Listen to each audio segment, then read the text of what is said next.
Thank you, Emily. Up next is Matt Hepler.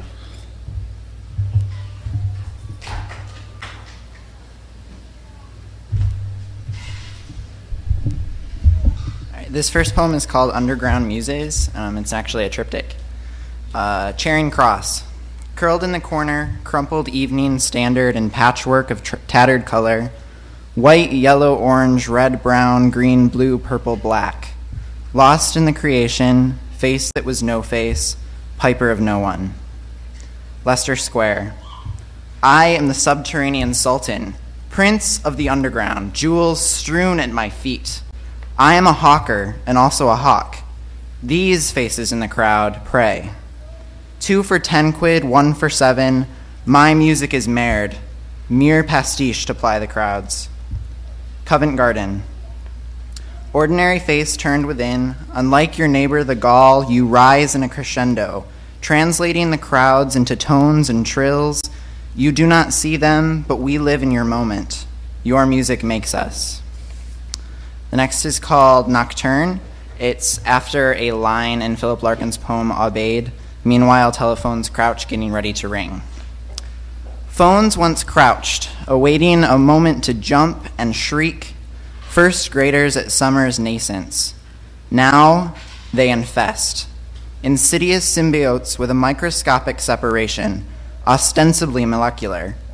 We cannot escape the talking, the voices, Dee Dee and Go-Go, talking, sans talking. I prefer the predator to the parasite. I prefer when life was not metastatic.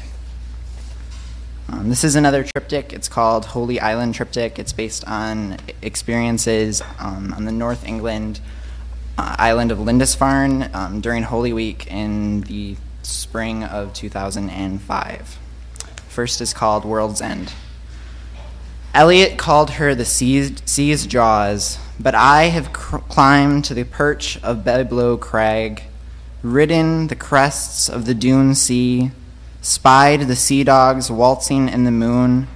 Hers are teeth that do not gnash, but a mouth that breathes in ancient mists, whispers the gilded speech of abbey monks. Maundy Thursday. As I await the pungent sangha, I grasp the board and ask for peace.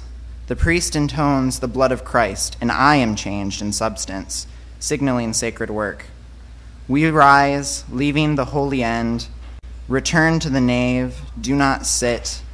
Time of mourning, night of soul, he is dead. The riot must be purged, gray of grave remade.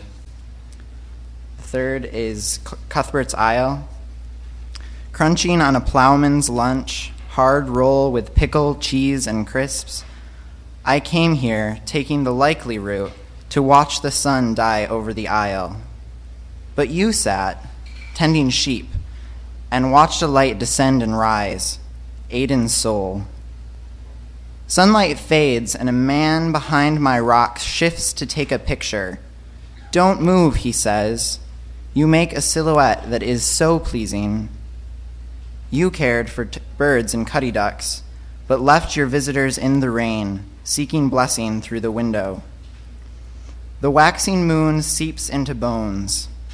Waves fall as the pop crunch of barnacles trodden on by weary feet disturbs a choir of shoal seals. I wonder if you opened your window when they came to make you bishop. Maybe you locked your door. The rocky heap of Cuthbert's Isle, marked only by a cross and opened grave, brings me a strange peace. I know that here things are valid. Do you see me as I look for you? Did your soul rise with Aiden's glow? Is that your smile in the shooting star? A cool wind blows over the frigid sea. The tide turns back, and, my house now calm, I return to the sleeping streets of Lindisfarne. And the last one is called Prolepsis. I actually wrote it about 2 weeks ago, so it's still in the works. But as Will Alexander said, this poem in some ways is kind of a rehearing of themes in the previous one. Prolepsis. And the world for that moment was captured in music, not in the nave to come where the priest practices pedalavium, but in the sea, in the now, the proleptic tides. From the tidal isle, marked by a cross and open grave, we watch the daily eclipsis as night cools the embers of another day.